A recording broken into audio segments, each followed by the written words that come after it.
Docteur, on va commencer avec vous avec un sujet, le sujet brûlant du moment, c'est la vaccination. Donc on ne va pas régler la problématique ce matin, mais on va essayer de vous donner peut-être d'autres clés qui vont permettre d'y voir un peu plus clair. On est d'accord sur le principe. On rappelle les faits. 1er janvier, les 11 vaccins pour les moins de 2 ans sont obligatoires. Pourquoi? Alors que ça ne l'était pas. Le calendrier des vaccinations n'a pas changé. C'est ça. Il y avait déjà ces 11 vaccins, ils étaient recommandés et ils sont devenus obligatoires. Donc... Est-ce qu'on peut rappeler quand même dans le calendrier des vaccinations quels sont ces 11 vaccins? Moi j'en étais restée à 3.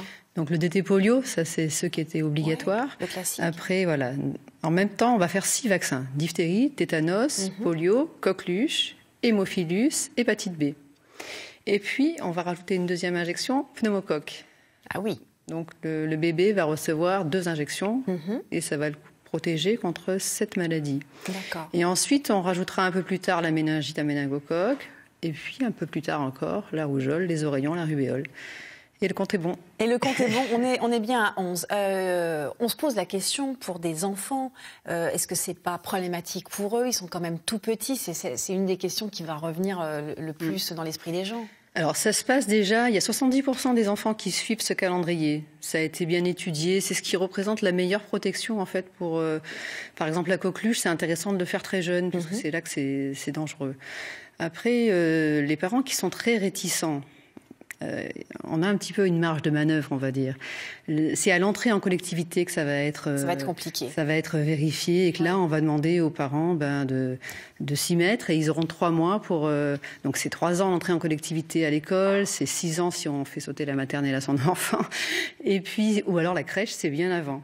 Alors, il y a quand même un petit peu de souplesse, il faut pas... Oui, il y a de la souplesse, mais quand même, si on ne vaccine pas son enfant, où est-ce que j'ai mis les chiffres? Où sont-ils? Ils sont là. Voilà. Les parents ne peuvent pas refuser ces vaccins sous peine de 2 ans d'emprisonnement et de 30 000 € d'amende. Personne ne va mettre des parents en prison quand même. On va être sérieux 2 secondes. Alors, moi, j'imagine que non. Je ne suis pas juriste, oui, c'est mais ça. J'imagine que non. Je vois que les vaccins, si vous voulez mettre votre enfant en crèche, oui, forcément, vous allez être obligé, mais vous n'êtes pas obligé. Le calendrier, c'est 2 mois, 4 mois, 11 mois. Alors, les parents disent 2 mois, c'est trop tôt, mais on n'est pas obligé de commencer à 2 mois. Il y a une souplesse quand même. Voilà. On peut attendre un petit peu. Si on met son enfant en crèche à 6 mois, eh bien, on commence. Si on ne le met jamais. Si on ne le met jamais, voilà. Et après, c'est des recommandations. Il faut pas être. Moi, j'aurais envie de dire, ayez confiance un petit peu dans ce que proposent tous les gens qui ont réfléchi au sujet. Bien sûr. On a cette chance-là et on le traduit comme une obligation négative. Oui, c'est ça en fait. Alors que ça a plus ou moins toujours pas existé. Forcément. On va peut-être faire une différence entre le collectif et l'individuel sur les vaccins, parce que quand on se vaccine, c'est pas forcément que pour soi. C'est pour tout le monde. Voilà, il y a une immunité de groupe, donc ça c'est important. Et il y a 2 aspects dans la vaccination, l'aspect individuel, protéger l'individu, et l'aspect collectif, protéger la population. Donc ça c'est les auteurs de santé publique qui sont là-dedans, mais on est un petit peu individualiste peut-être. On protège, on profite de l'immunité du groupe de toute façon. C'est ça. Donc si moi je ne suis pas vaccinée, si tout le monde est vacciné autour de moi... C'est bien pour moi. C'est une problématique. Alors, l'une des grandes critiques faites à l'égard des vaccins est la présence d'adjuvants à base de sel d'aluminium. Qu'en est-il de sa toxicité réelle? C'est un reportage de Claudine Gilbert et Joy Barnetché.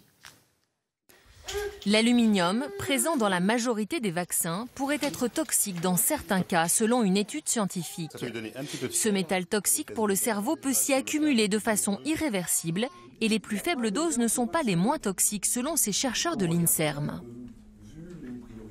Ce sont les petites doses qui s'accompagnent d'une pénétration d'aluminium dans le cerveau et pas les grosses doses. Donc ça, c'est une remise complète en cause du vieux paradigme, c'est la dose qui fait le poison, qui est la vieille idée de la toxicologie classique. Autre révélation, il existerait une prédisposition génétique. Une partie de la population élimine moins bien les particules d'aluminium et pourrait ainsi plus facilement développer des maladies neuromusculaires chroniques.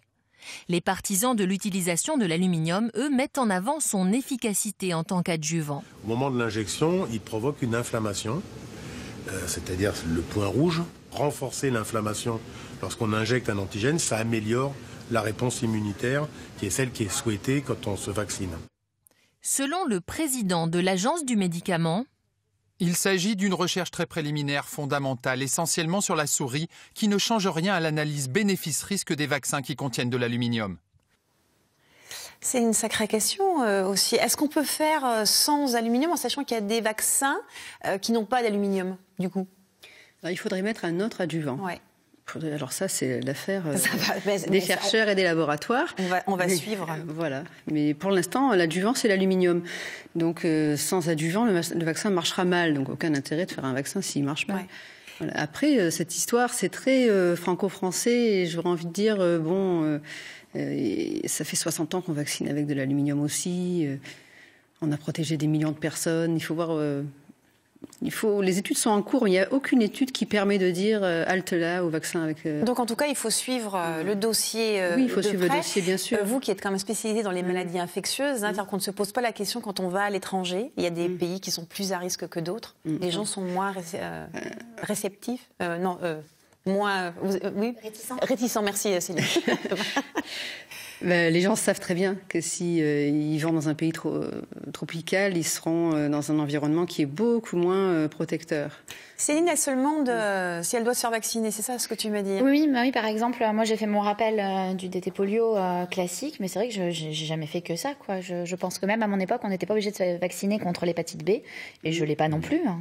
Après, ça dépend de comment vous vivez, où vous allez, ce que vous faites, quels sont vos projets. C'est vraiment individuel. Là, on n'a pas d'obligation. À l'âge adulte, il y a une recommandation qui est DT polio tous les 20 ans, entre 25 et 65 ans.